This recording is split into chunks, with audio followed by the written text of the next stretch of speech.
All right, let's go to posture, because that post was great because it really got a good discussion going.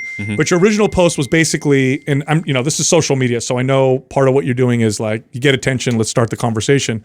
You said something like, if your trainer or coach is doing exercises to correct your posture, they're full of shit, they don't know what they're talking about. Sure, here you go. Anybody who claims to be able to correct your posture either has no fucking idea what they're talking about or is trying to make a lot of money off you, because there is no posture that has been definitively shown to be good or bad or to keep you free from injury or pain. So there you go. So explain what you mean by that exactly. And what you're seeing out there that promoted it. Yeah. So...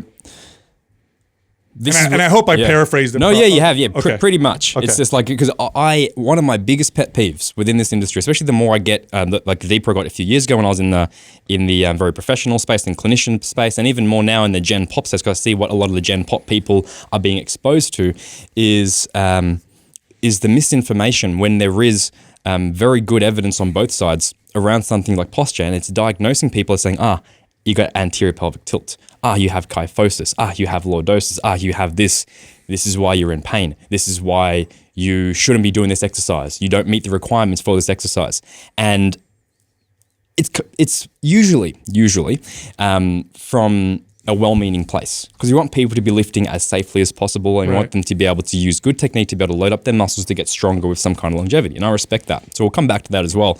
But the pet peeve that I have is when people take this, and a lot of very big influencer accounts take this notion and extend it further. Say, hey, you have this winged scapula, you have this slight scoliosis, you have this leg length discrepancy, you have anterior pelvic tilt, you are now broken, you've got to fix that. You've got to use these 10 stretches a day, this mobility drill, you've got to do this exercise, you've got to do this before you can squat.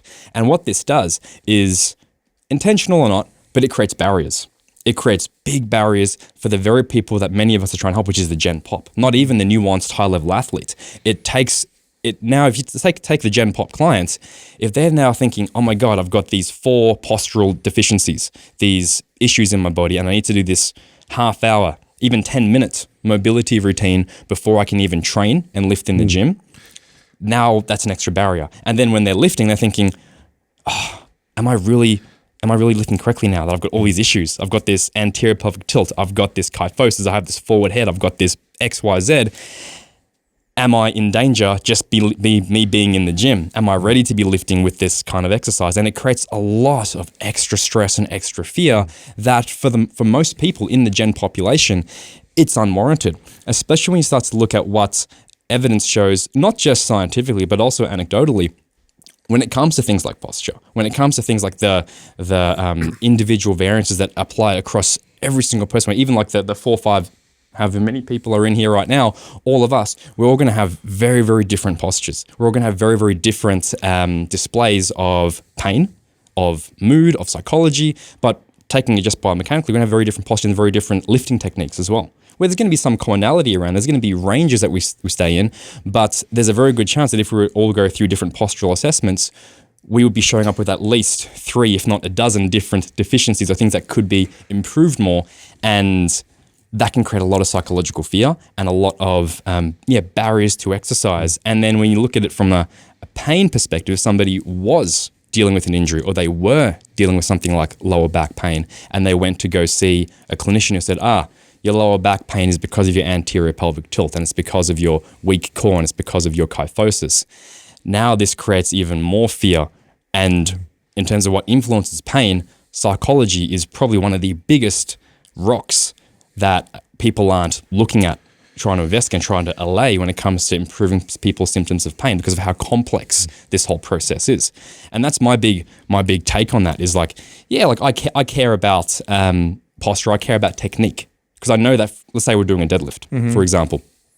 I know that a very rounded back Jefferson curl Jefferson curl is not a bad exercise. But if I'm trying to do what I would do on a conventional deadlift with the Jefferson curl, I'm probably going to have a bad time. Yeah. I'm probably going to have an issue with my overall efficiency and my ability to handle load and tolerance, all that kinds of things. But I wouldn't necessarily say one is good or bad. I just say, look, they're for different purposes. Yeah. I would say, yeah. So I've worked with some really, really good physical therapists who I think generally are probably some of the best correctional exercise specialists, generally speaking. and their assessments are never just posture, right? They'll do that, but then they'll take person further through movement and identify, what causes pain, how the person feels, where they're strong, where they're weak, where they lack mobility. Here's the challenge with pain, and here's my issue with studies on pain. Pain is probably, it's one of the most complex subjective things we could measure in science, because you have the signals of pain, which are objective, so we can measure your pain and your pain receptors and what your brain is sensing and what's happening going on. But what we can't measure, which is the subjective part, is your experience of pain. This is where everything gets really, really weird. There's really good studies that'll show that people with low back pain, lots of people with low back pain, the low back pain goes away when they go on SSRI drugs. So they did no exercise, they did no correctional exercise, they didn't improve their fitness, they went on an antidepressant. My low back pain is a lot better. We have really good evidence showing that trauma can cause physical pain, for example. We have lots of evidence where, I could take 100 random people on the street, do an MRI, and I would probably see 2 or 3 times as many discs that were not in right position than I would with people who actually have pain from that. That happens all the time. Or you have people with pain, you do imaging, you do everything, movement, and you're like, everything looks great. What the hell's going on? So this is where I have a challenge with studies that show, there was one study, it's my favorite one, I don't know if you're familiar with this, where they did knee surgeries on half the people, and the other half the people, they actually cut the knee open and then sewed it back up, did no surgery. They had similar results at the end of the study. So the people who thought they had surgery, now I'm not saying knee surgery is a waste of time, but this does illustrate the challenge of using pain as a measure. Well, correcting posture, quote unquote, waste of time, because this study shows that. I mean, wow, that's really tough. That's really tough. Because in some cases, it is movement. In other cases, it might just be the person feeling more confident. It might just be overall fitness. Or it might be the empowerment of feeling like they're doing something positive. Well, so I want to sum up your argument just so I'm clear with it in terms of your issue is mainly the diagnosis in terms of what they're sort of pinpointing in terms of well, now I have this sickness, right? It's like when you go to the doctor and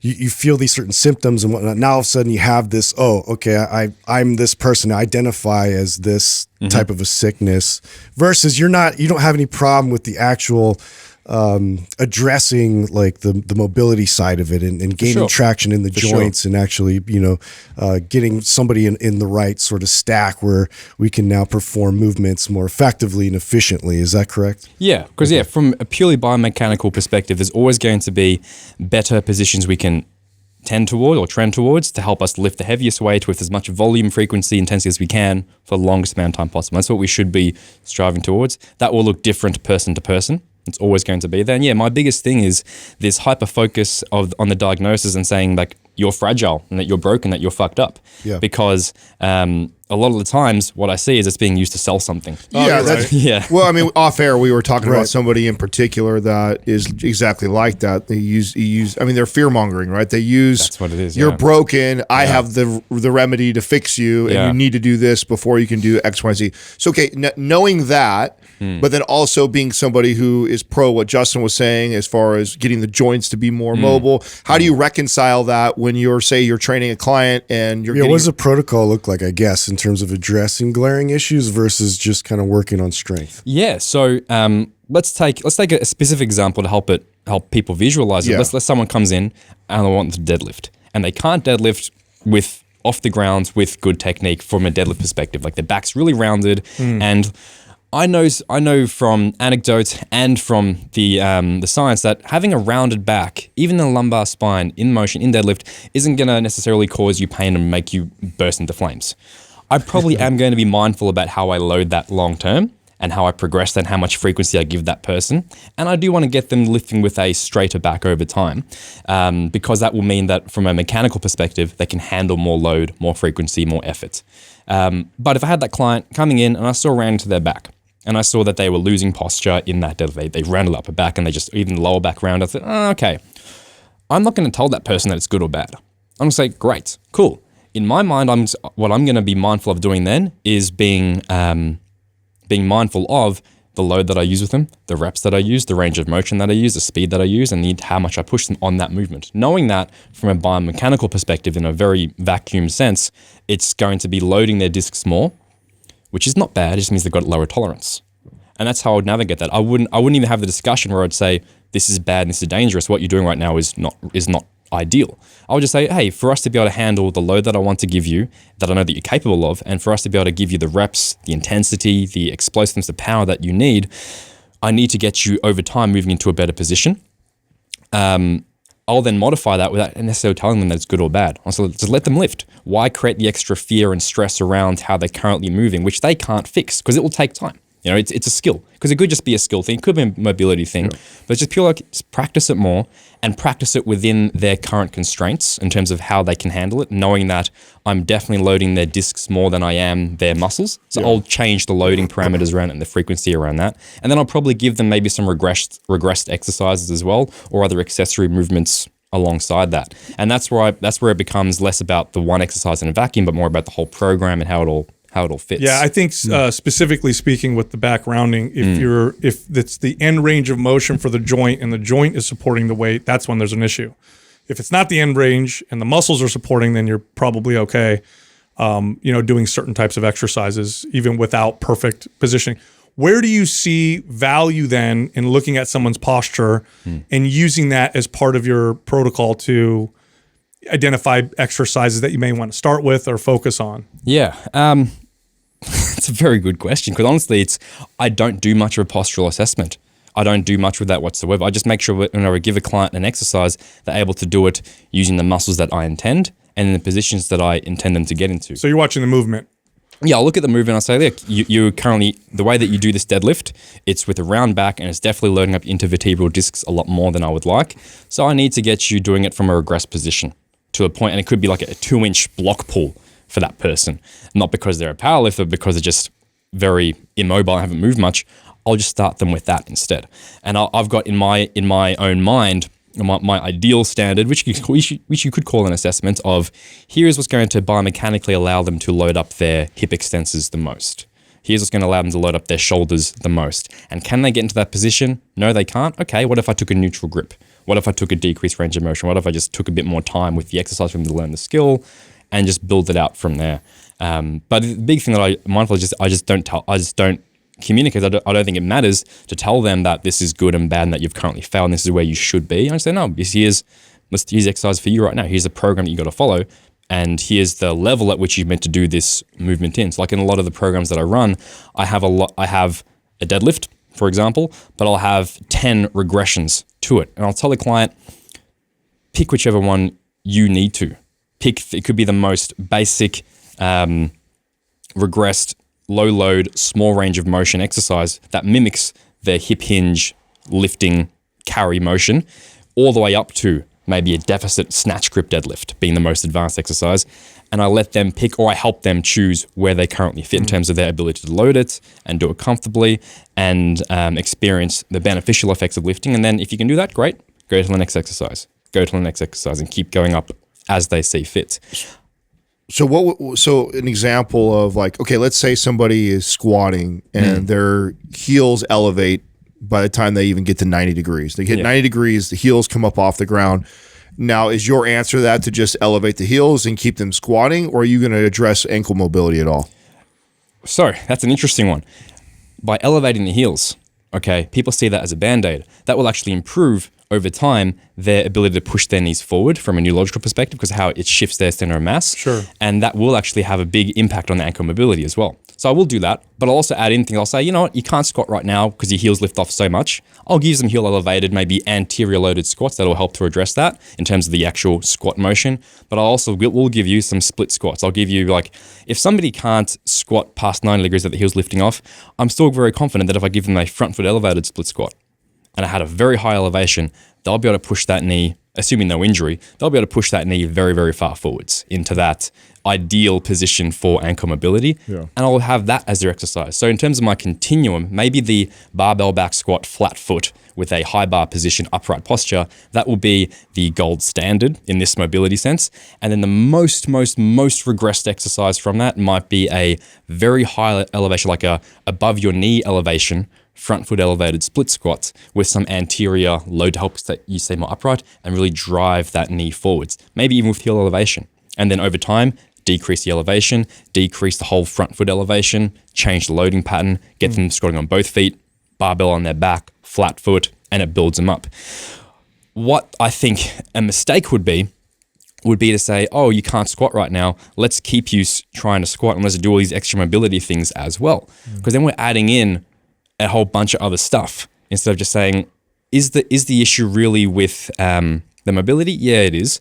But how can we address that by not overwhelming them and making them hyper-focus on things that may be inefficient from the efficiency perspective? So I'll say, instead of giving you a squat, I'll just give you this exercise that you can execute elegantly.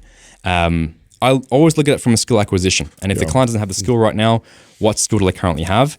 Bring it back to that, and then build them towards that ideal as well. And that may involve mobility. I like that answer. The only thing that I found that's challenging with that, and why I like to isolate something like that and focus, like say I would prime them before and do like a combat stretch. And the reason why I would, opposed to the direction that you went, because I don't disagree, is that I've found in my experience that it's hard to get a client to cue them to do what I want them to do. So if I just put them in the lunge, they'll still go to that in range that's comfortable. Yeah. And either the heel comes up or they won't let the knee travel, where I'm trying to get them to challenge and push that knee forward, because I want from a neurological level to get reconnected and go, hey, I want us to be comfortable with that knee going forward. So I'm just going to focus on that, driving that knee forward, and I want you to connect. Now, when we go into your exercise, I want you to think about that. I just have found I've had better success by isolating that first and then taking them to the exercise versus just modifying the exercise and then hoping that that new modification will over time get them to do that. I like that. I think that's applicable to a lot of people. I think that's going to work well, where they, no matter how much changes you give them exercise-wise, they're still going to screw it up. It's people are fallible like that. I've found both to hold true, where like there will be some people, and it usually does become the complete first timer, where they really just need that very low load stretch combat to help them prime that area and be, this is what it feels like, have my knee going forwards. What I also find is if I elevate their heel enough, it forces their knee forwards on a split squat, for example. And that could be, it will be actually emulate the exact same position of a combat stretch. If front foot elevated, heel elevated, you can't do a front foot elevated heel squat with front foot elevated split squat with that heel elevated. You can't do that and get your hamstring touching your calf without your knee traveling over your toes. It's like it becomes kind of biomechanically impossible unless they're really, really, really messed up.